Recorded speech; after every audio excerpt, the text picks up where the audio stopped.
effective, phone calls or emails or a combination of phone call, emails, and going out knocking on doors? For me, it's the utmost and personal. It's the most. But my goal right now is to make contact with the right people, and then once they hear my name a couple of times, the ones directly in my area, I'm gonna visit them.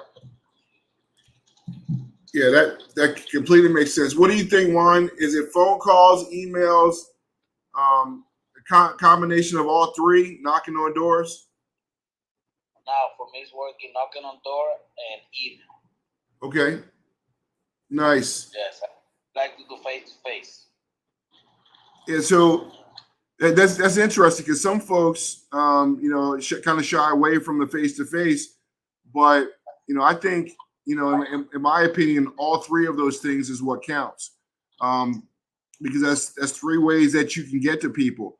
What is another way? Now, those are the three traditional ways. Anybody got another way that we can connect with people when we're doing our campaigns?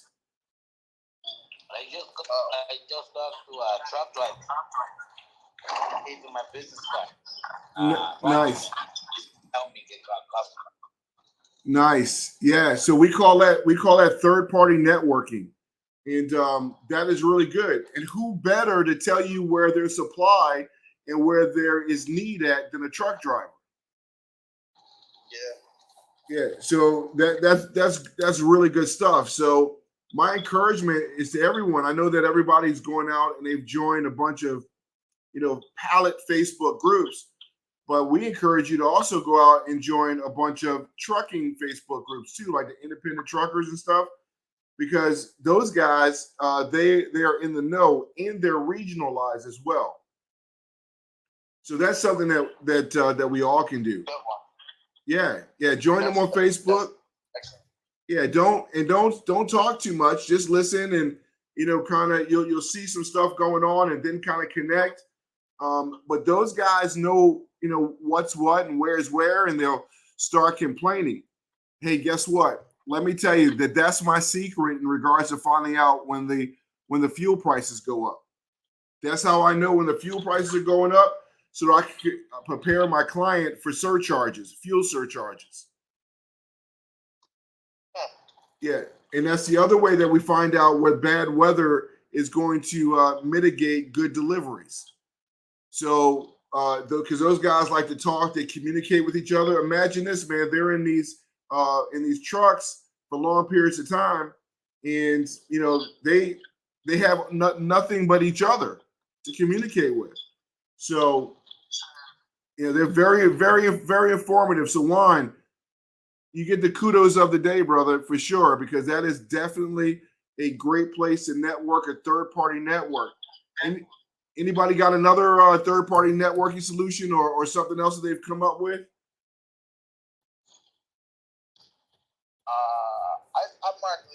I just did Google Ads. I didn't get no leads off of it yet. It's been about 2 weeks, I believe.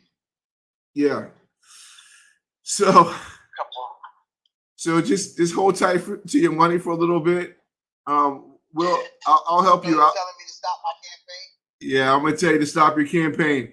There is there's a select way of doing that. This is something that coming up we're going to be offering to all of our constituents. We're going to run your campaigns for you.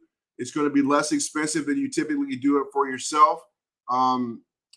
Just as full disclosure, I've mentioned this a few times here and there, but this is not my first rodeo. I run an ad agency called WeGotAGuy.net. And We Got a Guy has 137 up. Sorry, I'm lying. I'm telling fibs. We have 138,000 subscribers on WeGotAGuy.net. So we sort of know how to do this digital marketing thing, and we also are well aware of how to run Google AdWords and run it effectively. Especially, we did some trial and error with Nigel with his Pallet Solutions down here in Bradenton, Florida. So side note, Juan is Pallet Solutions up there in Worcester. And so we're Pallet Solutions down here in Bradenton. We've got a few others too. But yeah, so we've run Google AdWords and been successful with it. Would you say not, Nigel? Yeah, absolutely. But it can overspend as well. So you've got to be very, very, very careful with that because it can overspend. Google's number one goal is to steal every nickel from you and give you very little production. I'm just going to tell you, man. I've been in this realm for over, gosh, this is dating me. I'm so old. 2007. I'm 2007, 2006. I've been in this genre and this niche for a really, really long time. So not a big fan of Google. I'm a big organic guy. So just a short history on WeGotAGuy.net. You will find out that started off really slow around 2012, 2013. And we just kept playing with it, messing with it, experimenting with it. And then it didn't really start taking off until 2019, 2020, right when COVID started to hit right around that time. I'm telling you, we got over 100,000 in that time period. But that's when it really started to kick. So think about it. It's been around for a long time. And so it takes a little bit. So what we've learned, think about it. I was coaching Nigel. I wasn't coaching him. He was on my bench. I was coaching Nigel. I was coaching Nigel and my son back when we first started. We got a guy. So it's been a while. Now these guys have kids. They've got families. And they're, good businessmen. So we're trying to be good. I'm trying to train them to be good businessmen or even better than myself. So it's been around for a while. So we've taken what we've learned from We Got a Guy and we've applied all the good stuff to Pallet Junction. So that's the reason why we're going to have such a digital advantage even over the big boys. Because while they were playing around buying land, I was playing around buying digital space. So if they can't find you on the internet, they can't find you unless they drive by you. So that's how we're going to get them. But and so there's some other things that we're doing as well. Let's stop talking about that. Tomorrow we're meeting with our CTO. He reached out to me this morning and said he wanted to meet on tomorrow. He wants to show me sort of the progress he's made on the software that we've kind of created. He created. I talked about it and he kind of put all this thing together. But this is going to be so impactful for us, guys. So impactful. It's going to be amazing. So our CTO is coming tomorrow. We interviewed today someone to take over social media for us. So we'll have a second interview in early January. So what we're trying to do is get me out of the areas in which I'm not great at, and Nigel's not great at. So I'm a big believer and proponent, and this is something I want you guys to remember. Always put people where they belong, not where you want them to be.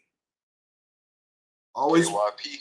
Yeah, that's right. And you know that from when we were, when I was coaching and we would always talk about it. Nigel would always pass to the kid who couldn't shoot.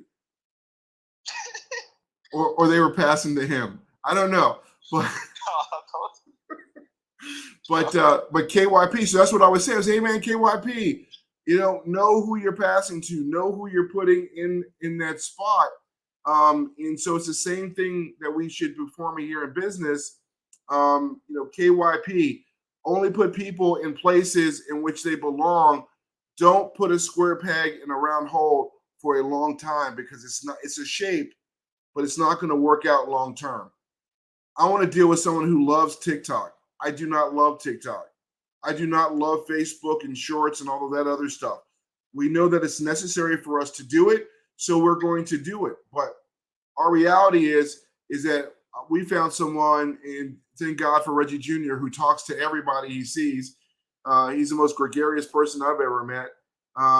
Really good guy, and he found someone, and we talked today, and man, it looks like a good fit. So that's exciting. And we also have our acquisitions person that we stole from my man KJ, but KJ should be good with it because this is a partner. So,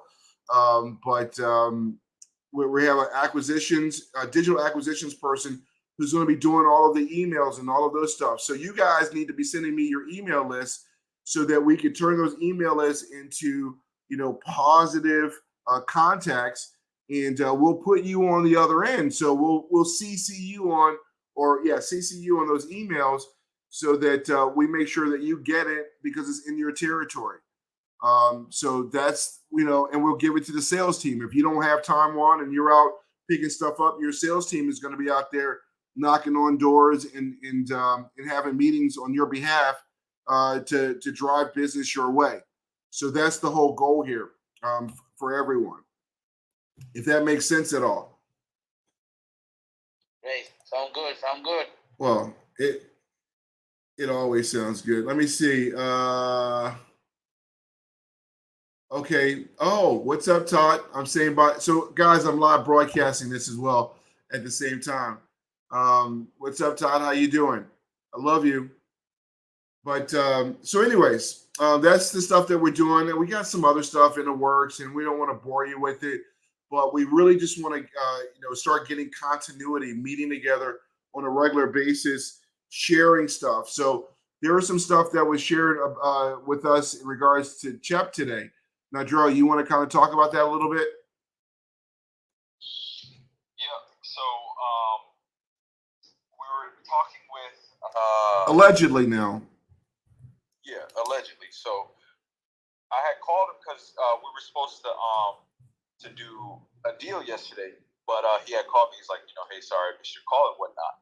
So we started talking and whatnot, and he's like, hey, by the way, I heard through the grapevines that CHEP is actually discontinuing their contract with Sam's Club and Walmart. And so we kind of got into it a little bit to figure out, why would they do that?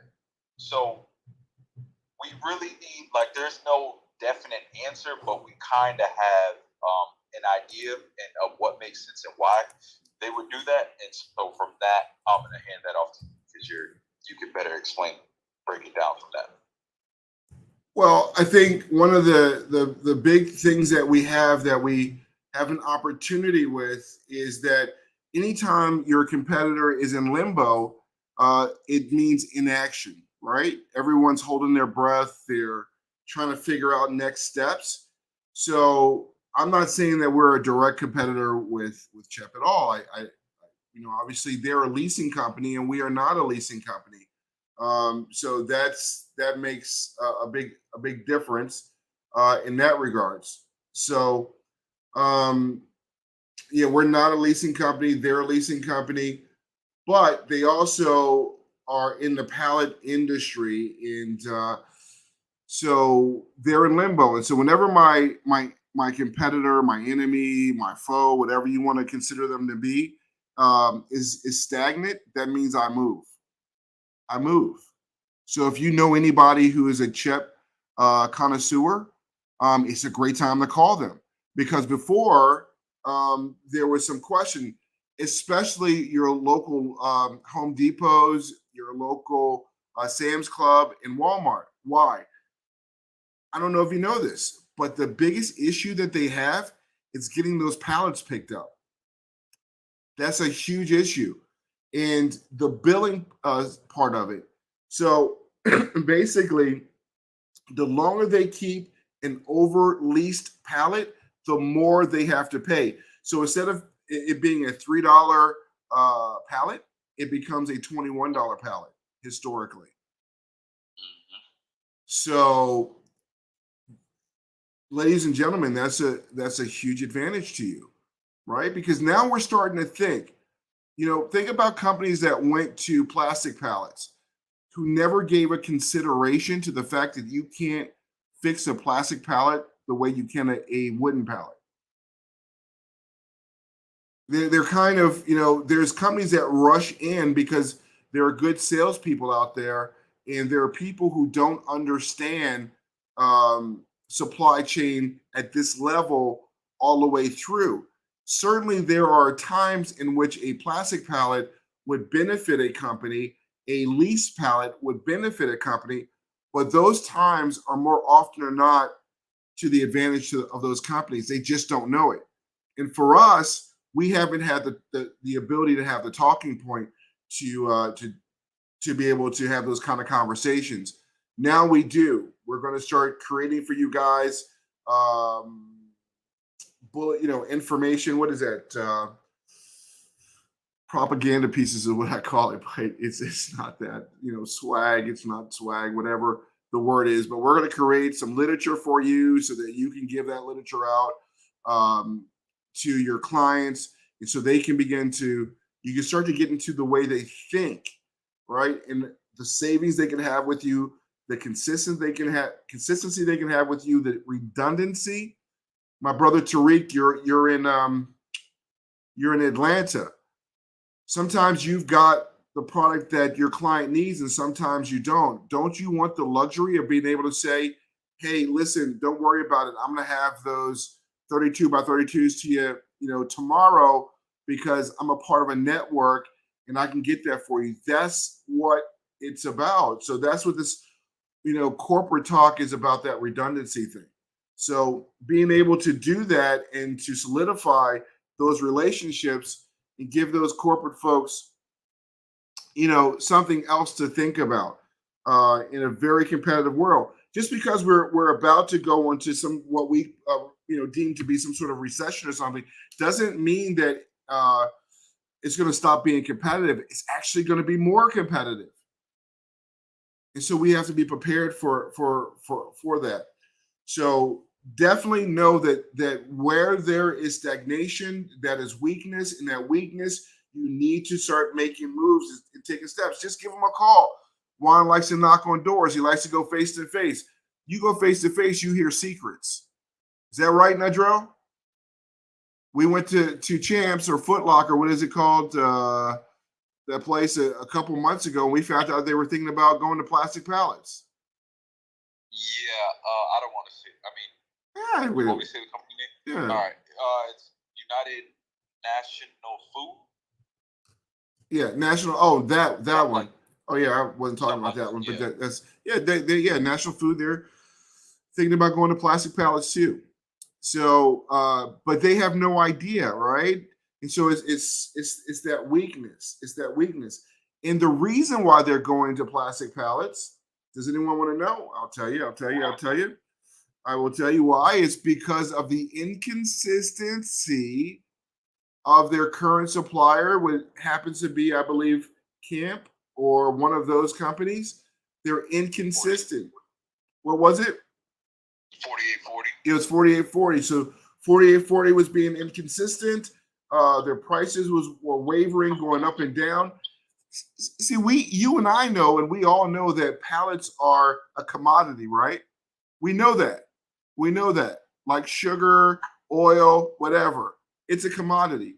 However, your clients don't feel that way about it. Your clients don't feel that way, that your product is a commodity. So when you're shifting the prices up and down, they have a problem with that. They need something that's constant, that's stable, and something that's fair. I'm always preaching being fair. I always want to make money, but we have to be fair. So that's the thing. So I do believe that they are again. You got to stop thinking of them as a pallet company. They are a leasing company. So leasing companies think differently than you guys do, and they think differently than I do because we're not leasing companies, right? So I'd like to be one day, Pallet Junction brand on everything, but not right now. All right, what else we got there, Jerome? Go ahead. Do we know if do they use new wood? Yeah, I mean, they actually have manufacturers. They have manufacturers overseas and here in the States as well. I believe they have, and someone can correct me if I'm wrong, but I think they've got an outpost in California, a couple of them there in Texas, and I believe one over here, and maybe they're one feeling the up. short squeeze. Huh? I said so they're feeling the short squeeze. A little bit. Yes, yes. So think about this. The conversation is that they're trying to get these people to return their pallets. I don't know if I think we skipped that part, but that's the conversation. They're trying to get their customers to return their pallets. And there's an article online about that recently. I was gonna say that. Yeah, right. So did you take my advice by doing the Gmail thing and doing the Google alerts? Because that was in my Google alerts maybe about a week or so ago. I wasn't on that direct one, but I do something similar. Like you just put in the title, then instead of a regular search on Google, Yeah. you just go to news. Yes. Google alerts is more automatic, but you go to news and then put up it by the news. So any industry that I'm interested in weekly, I just put it in there and put it on the news. It brings everything up concerning that one topic. Perfect. Yeah, that works 100%. So yeah, that's what we do. So but yeah, so that's part of it. They are definitely, because again, goes back to the fact, if you had any doubt that they were a pallet company, you would be wrong, because we just told you they are encouraging their customers to give back the pallets. Why? Because they're a leasing company. I want to get it back so I can what? Release it. So and so leasing companies and companies like that operate so much differently. Think about a copier company. I know Brother Tariq and some others, a little older guys, that you guys know how the leasing companies used to be in corporate America, right? So think about it in those terms. Yeah, they're leasing companies. So they're looking to get that product back so they can release it. So I'm going to share my screen over here, but what I'm doing right now is I'm going to share with you guys a really good place to kind of figure out where companies like 48 by 40 solutions and these other guys that are publicly traded, you always go and look at, in the US, they do the 10Ks. In the overseas, I think they only do like once a year or something like that. But you can go and see what they're struggling with and what their issues are, and they have to expose some of them. They expose themselves to a degree by letting you know some things. So that is something. I'm sharing this right now, so I'm kind of sputtering and stuttering. But yeah, this is what I pulled up on CHEP, and if you start to read through it, it gives you some really good insight. So 3 things that you have to know when you're pulling this stuff up and looking at it. There is information. There is misinformation. And then there is disinformation. So misinformation obviously is to misinform you, or disinformation is to misinform you. Misinformation basically is kind of the same thing. They give you some truths and some hyperbole along with that. The reason why companies do that is because obviously our government does that as well. Sometimes for good reasons, but what that does for us, for corporations, they tell some of the truths to keep the stockholders engaged. But they also know that the more of that they tell, the more their competition understands and can respond. So take a look at it, do a deep dive, read it all, read it as often, one time, a good read, highlight some things, anything that has to do with your area, make sure you mark it. Anything that has to do with, someone in our network, make sure you mark it, share that information. There's so much there that we all can't, get it all in one bite. But you can start to see what their plans are as they march through. But there is a huge advantage that we have, not just with these guys, but with the other ones. So we kind of, start talking about that. We've got a new video being developed right now by one of our spokespeople, and is talking about dealing with these conglomerates. It's going to be a really neat video because it really, in a very short 30 seconds, explains the heart of the matter, that folks are dealing with these really big companies, but these big companies are really just hedge funds who are out of touch with what we do. They don't love, they have no love for the supply chain. They don't understand pallets, but they do know that there's a great revenue source in this industry, and that's all they map toward. They only map toward the revenue source. They don't map toward the customer service. They don't map toward the customization of needs for their clients. They map toward the profitability and really the revenue, right? So in this business is a high revenue business. So you can show a lot on paper, even without being profitable. We should know, right? So that's sort of my little thing on these CHEP guys and the rest of them. There's Pico. You've got so many, but they're consolidating. Do you remember how it used to be? We had a lot of airlines, right? But now there's like just 3 or 4. They're consolidating. This is what these firms do. But in those times, do you remember that there was in those times where there was a lot of airlines, and when they all started to consolidate, there's a guy named Richard Branson who owns a company called Virgin Records. He took advantage of that opportunity, and he created Virgin Airlines. He took advantage of that seeming void that was left by the bigger companies coming in and swooping in and taking over, right? And consolidating with one another. So he created Virgin Airlines. Now he'll tell you another story of its origin, but it was still a good strategic play, a very good strategic play. So we're kind of doing the same thing. So I don't know. Do you guys know that there's another company sort of like Pallet Junction out there? Has anyone heard of it?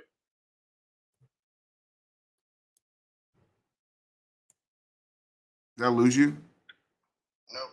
No, you here. Okay.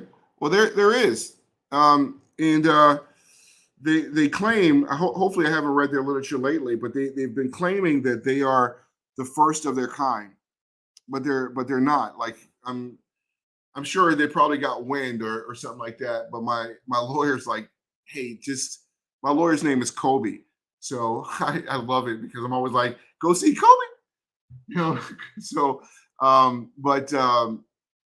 we want them to continue to espouse that they are like us or the first to do what we're doing, because they're not. We are, and they're so top heavy. If you go to their LinkedIn, it's an amazing amount of people. But here's what they're trying to do. And guys, think about this. They want to change the culture of how people get paid. It's never going to work. Here's what they're trying to do. They're trying to force folks to pay right away. And that's never going to happen with larger corporations. It just doesn't happen that way. They're going to want 15 days, 30 days. PepsiCo that we're dealing with right now, they want 60 days. There's some out there that are even larger, want 90 days. So I don't care what kind of discounts you give them, they're not going for that. They're not going for it. So they're going to have to, with all 60 or 70 of those guys, they're going to have to learn to pivot. And it's going to be a pretty tough pivot, man. It's going to be a pretty tough pivot because they've already set this thing up. They've already got their ideas. And by the time they get the motor going in the other direction, Pallet Junction will continue to be far past those guys. So, I'm really happy that they're here as far as a competitor, because I thought I didn't really have any and kind of got bored, offset.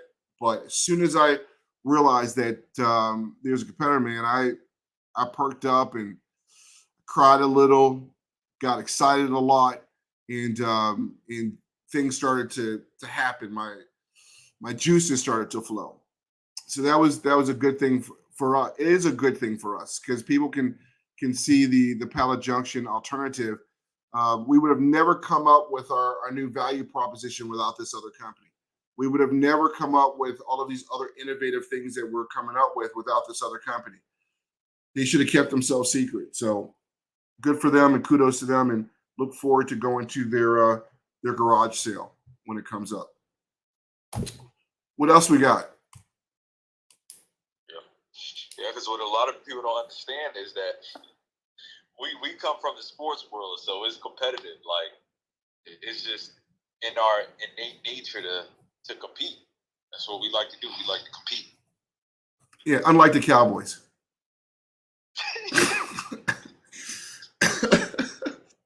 I'm sorry.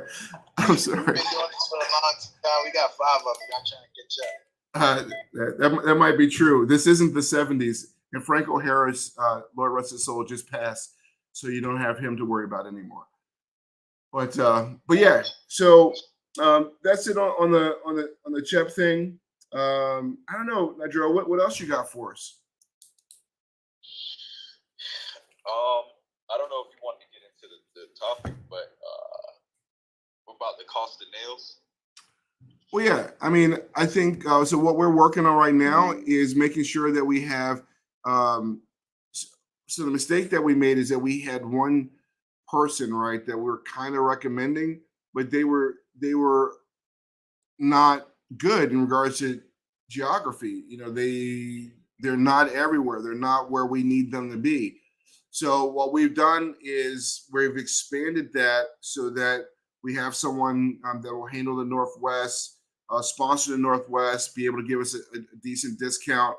I'm asking you guys for suggestions on who we should go after, and kind of get it out there to them. We had Uline, but Uline is always expensive, and I knew that, but we wanted to at least have someone to offer. So we had Uline for a minute, and we still do. The offer is still there. I just don't use it, and I don't recommend them. But we want to make sure that in lumber, we have someone here in Florida that opened up a lumber yard, which is cool, but that doesn't do anything for Brother Tariq there in Atlanta. I mean, kind of, if you want to, travel that. It doesn't do anything good for you guys up in Worcester or Maryland or anything like that. So we're going to connect with more lumber yards, and that's sort of like on the top of our list that we're doing right now in this intermittent period between 22nd in the 22 and 23. So anyone have a favorite nail supplier, or can recommend nails that they want to have more more of, but are high priced, or anybody have any thoughts on that?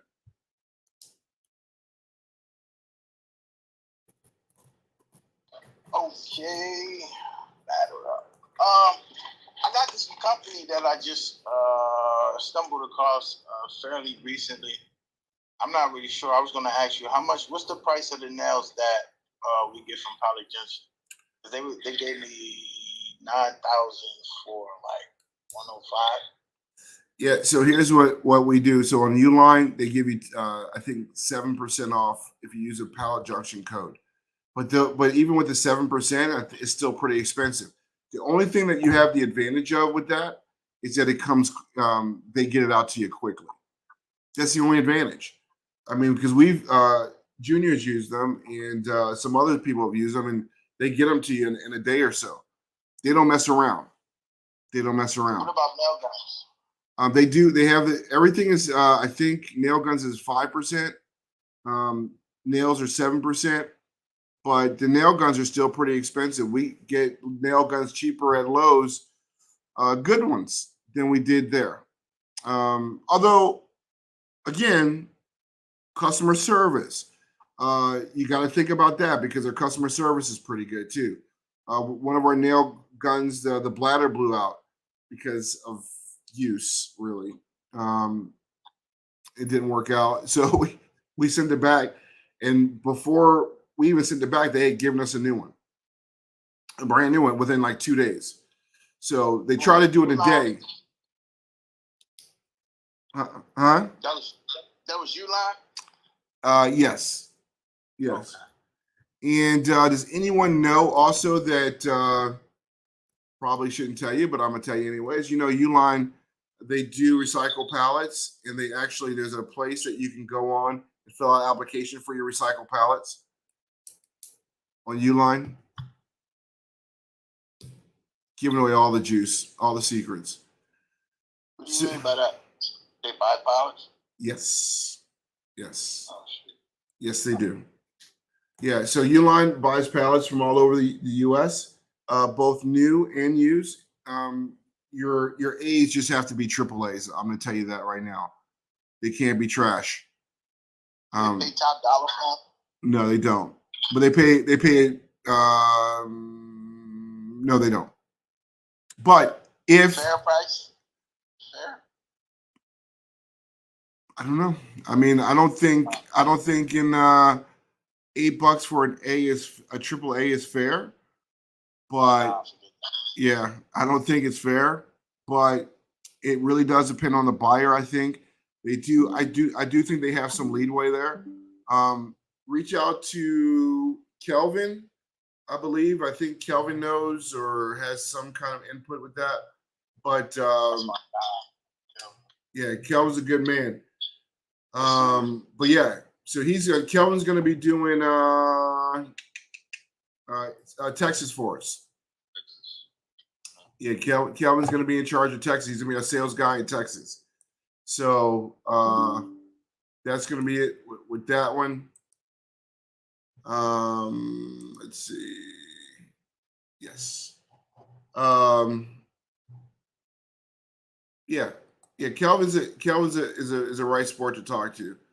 I think because I think I got it from Kelvin or someone, but I started doing my own little investigation and found out the truisms, and then I talked to someone who was actually selling to them out of Texas, and he's not a member of Pallet Junction or anything. It's just someone that I just happened to start talking to, and yeah, he confirmed it all and some of the pricing and stuff like that. The application is not tedious or anything like that. It's pretty straightforward.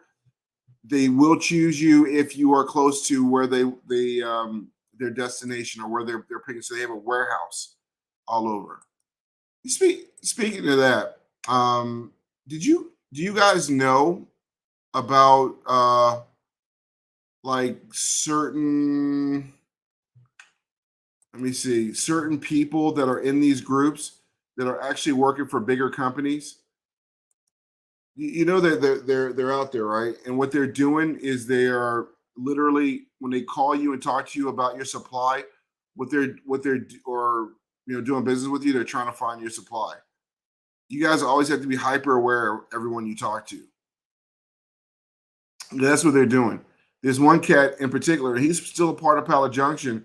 I like to keep eyes on him, but yeah, he definitely does that. He definitely reaches out to people and talks to them about he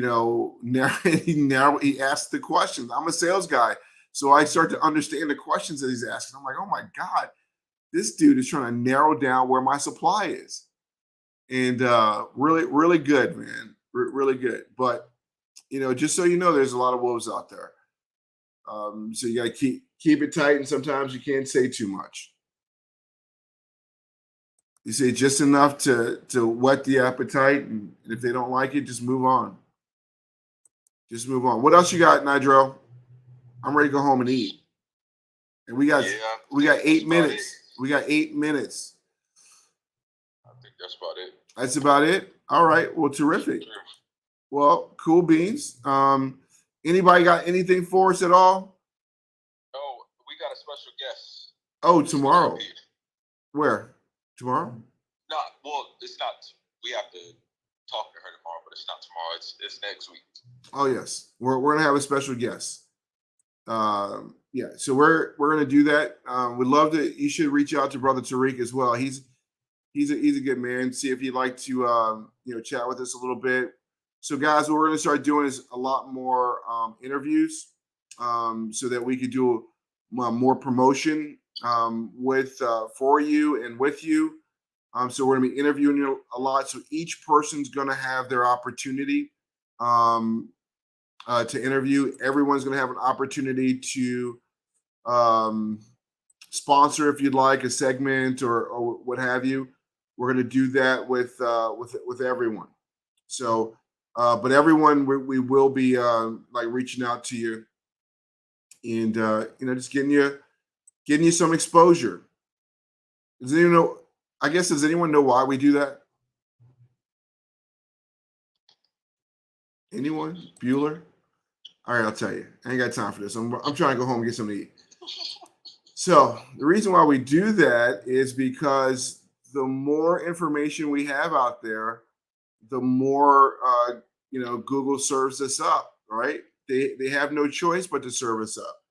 So that's the reason why we do it. So that's why we're constantly streaming. We're constantly coming at you.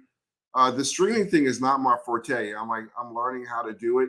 Nadrell and I were actually taking a course on how to do it. Not a course, but we got a mentor. Someone's kind of showing us how to in a more effective way. And she's not going to be pleased with this whole 1 hour thing, but we can cut these segments up. And this is totally different. This is Clubhouse. So Clubhouse is cool. And but yeah. So that's the reason why we do it. So we're constantly getting information out there. The more information on a national scale, it really starts to bring more attention to Pallet Junction. If it gives more attention to Pallet Junction, then it gives more attention to you locally. And ultimately, that's what it's about. Getting you more shots, more swings at the bat. But that's all I got from you. Guys, don't forget to share and to like and do all of those kind of things if you don't mind, because it just doesn't help Pallet Junction, but ultimately it helps you. All right, boss, it's on you. What you got for us? All right. I think that's it. Let's wrap this thing up. We will talk to you guys next Thursday, right? Next Thursday. Merry Christmas. Next Thursday. Right? Yep. Christmas. We got the Christmas thing going on. All the holidays, happy holidays to you guys. If you need us, give us a call. Nigel will be happy to help. Or actually, he'll just be happy to bring me the phone. But nah, you're getting better, man. You're doing really good. But yeah, if you guys need anything, let us know. We're still in the lab cooking. Look forward to whatever. Bangladesh, Nigel. The banger bang. Pallet Junction's got you covered. Peace. See ya.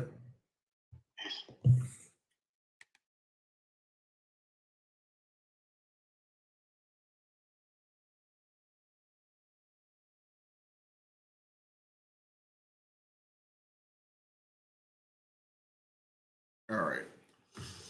So you guys are still here. I don't know how to get rid of you.